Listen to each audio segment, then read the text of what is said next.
la raison pour laquelle on souffre. L'objectif, c'est de se dépasser, quelles que soient les circonstances, parce que bon, à chaque étape, il y a un challenge, et chaque challenge semble être le plus grand challenge, jusqu'à ce que l'autre challenge se présente. De son corps jaillit la force. De son front perle la sueur. De sa bouche, les mots percutent. Plus tu transpires aux entraînements, moins tu saignes au combat. Dans moins d'un mois, Francis Ngannou fera face à Fury, une légende invaincue pour son premier combat de boxe. Certains disent qu'il n'a rien à perdre, d'autres assurent qu'il a déjà perdu. Ambition ou inconscience, rêve ou pure folie, celui qui combat peut perdre, celui qui ne combat pas a déjà perdu. Je suis à une étape de ma vie où je n'ai pas peur des décisions. Dès que je décide quelque chose, je le fais. Au départ, ça peut paraître un peu absurde, peut-être parce que ça n'a pas une certaine logique, c'est pas orthodoxe. Selon certaines personnes, la façon de faire les choses, mais je savais que ça marche bien.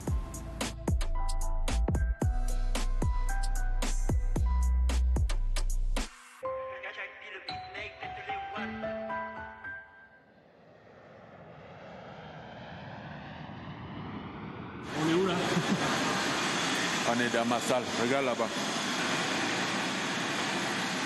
Qu'est-ce que c'est? Regarde là-bas. C'est ma promotion. Putain, qu'est-ce que tu racontes là? Gimmick 5 Promotion.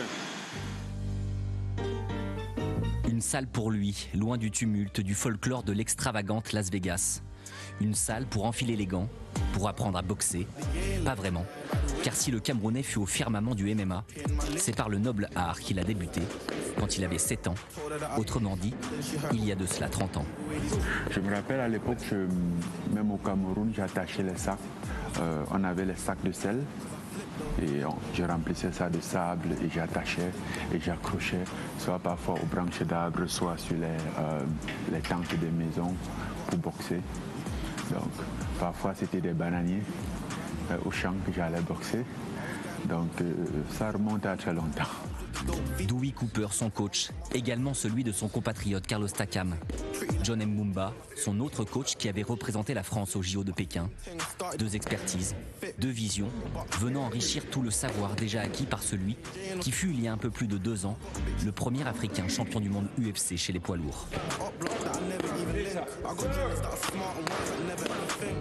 Est-ce que c'est un peu comme réapprendre un nouveau sport? On apprend toujours. Chaque sport est nouveau. Donc on apprend toujours. Après, si tu veux faire allusion au fait que c'est la boxe, contrairement au MMA, même le MMA, j'apprends toujours. Donc, il n'y a aucune différence. Que ce soit l'un ou l'autre, j'apprends. Il m'impressionne parce que je l'ai connu en tant qu'immigré. Tu vois, donc immigré, mais vraiment le propos immigré, c'est-à-dire avec toute la connotation péjorative que la France met par rapport à ce terme-là. Tu comprends ce que je veux dire quand je parle d'immigration? Et ben voilà, moi je l'ai connu à ce moment-là. Et aujourd'hui, ce mec, il est adulé par tous. Il a plus le statut d'immigré, ce mec-là maintenant. Tu vois, c'est ça qui est marrant, cette capacité qu'il a eue à pouvoir mettre tout le monde de ce côté, tu vois. 10 ans plus tard, le mec, 10 ans plus tard, il arrive à signer un contrat contre le meilleur boxeur du monde.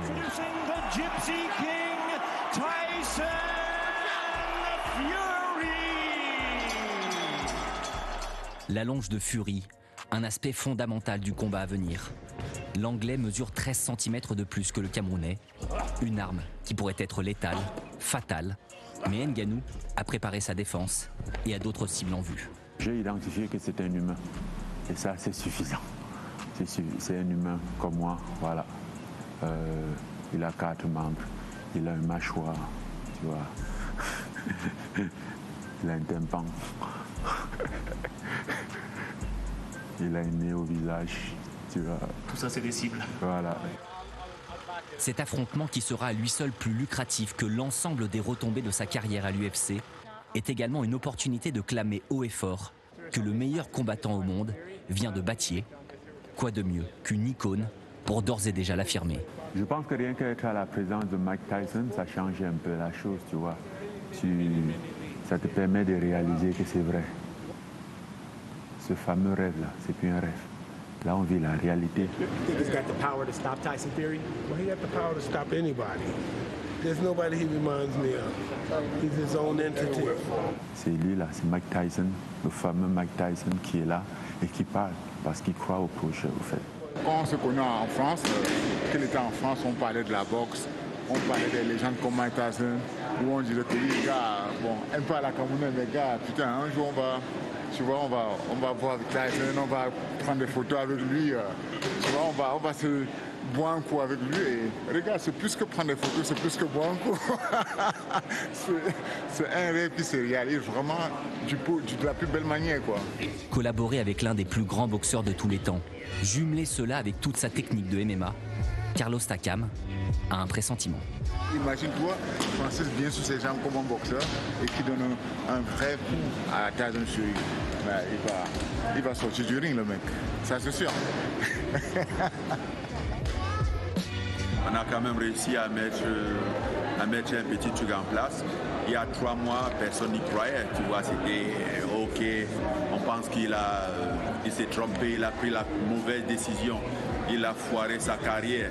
Et pourtant, 3 mois plus tard, on est là en train de parler du plus grand combat de l'histoire. Le plus grand combat de l'histoire. Pour en avoir le cœur net, il faut attendre le 28 octobre prochain. Ce qui est certain, c'est que ce combat est déjà l'un des plus intrigants de l'histoire. Face à une légende, Tyson Fury, guidé par une légende, Mike Tyson, Francis Ngannou ne deviendra pas une légende, il en est déjà une. Quoi qu'il advienne, il continue d'écrire la sienne.